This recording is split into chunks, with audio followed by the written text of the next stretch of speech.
Hello. It's been so long since I've done a vlog. I'm actually excited. Actually got freedom now.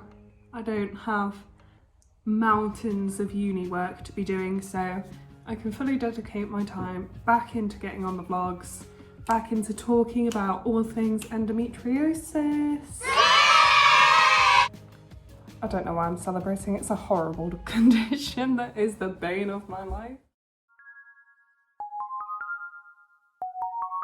Today I'm going to talk about going to an appointment during a global pandemic. Terrifying, right?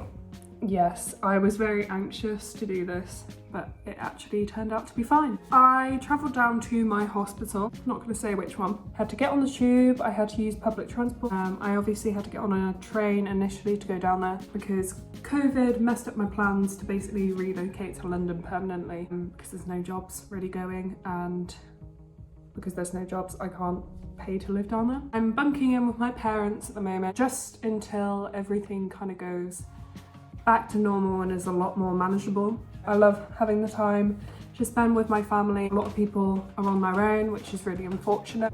Oh, it's really hot in here. I'm actually going to change location. This is a million times better. I'm not roasting anymore.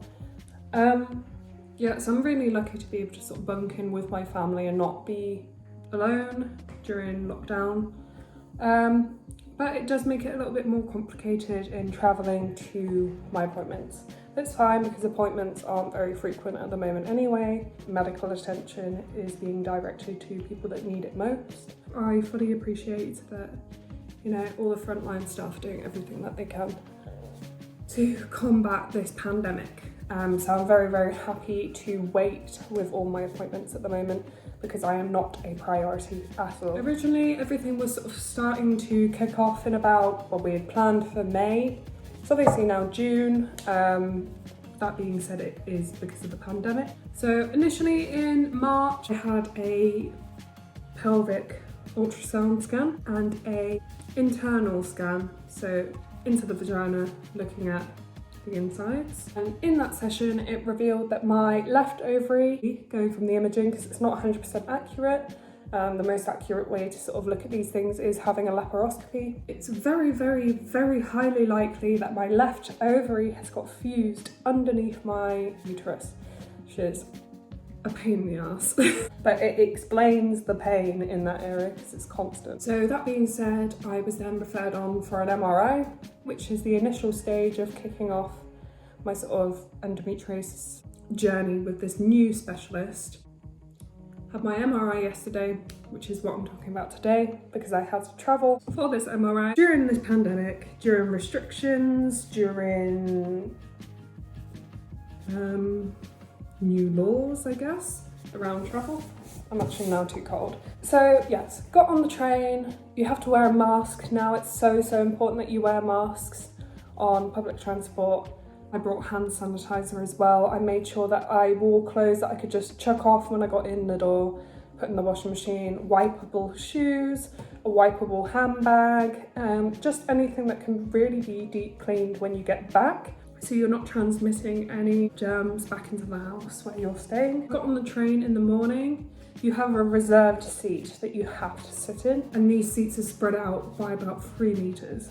So you're not in any kind of close proximity with anyone around you. Once I got to King's Cross, I got on the tube. And same thing, it says everywhere that you look, there's signs saying please stay 2 meters apart. So you sort of sit down the benches and make sure that you're giving enough room for the next person. That was absolutely fine. I had to get on a bus to the hospital. Quite a broken up journey, but several stations are closed at the moment. Several tube stops are closed. So, you know, you have to kind of switch public transport to get around.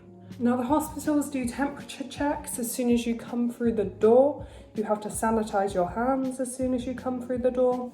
And you have to answer a series of questions about symptoms in relation to COVID. Everything is very, very well managed and executed. I have disposable masks so that I can literally, I know it's horrendous for the environment, but right now we are in a pandemic. Took my mask off, put it in the bin, sanitize your hands, put a new mask on.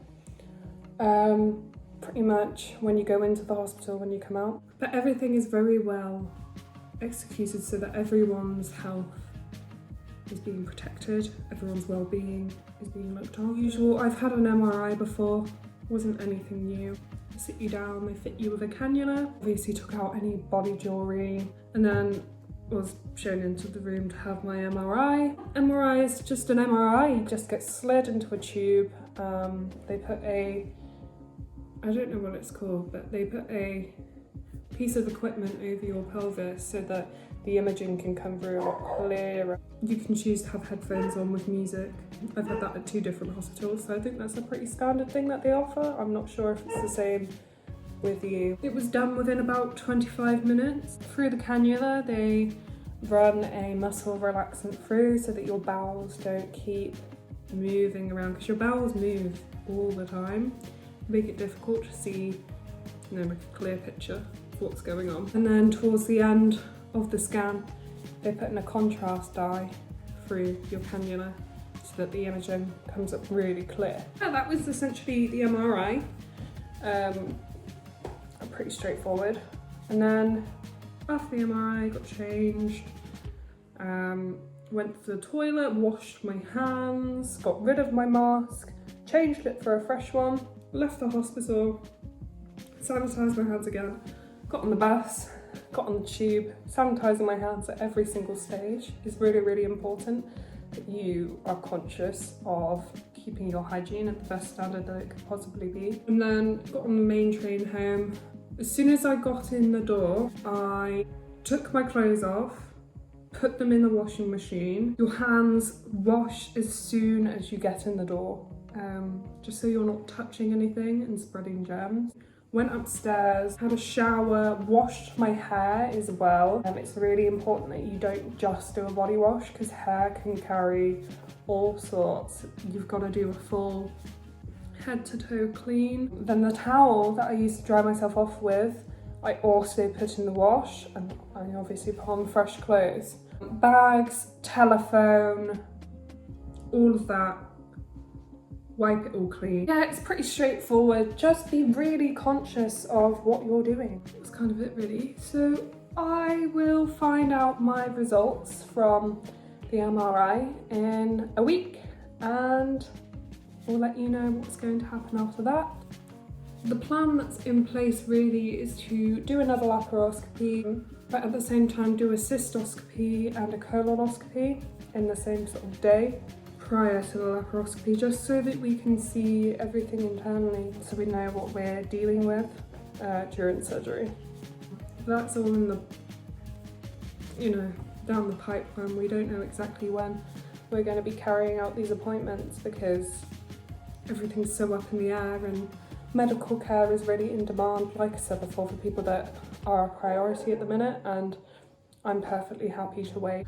Literally going to appointments in pandemics might seem scary, but it's not as bad as you think. Just be really conscious to keep your hygiene up to the best level that it could possibly be, and try not to put anyone else at risk.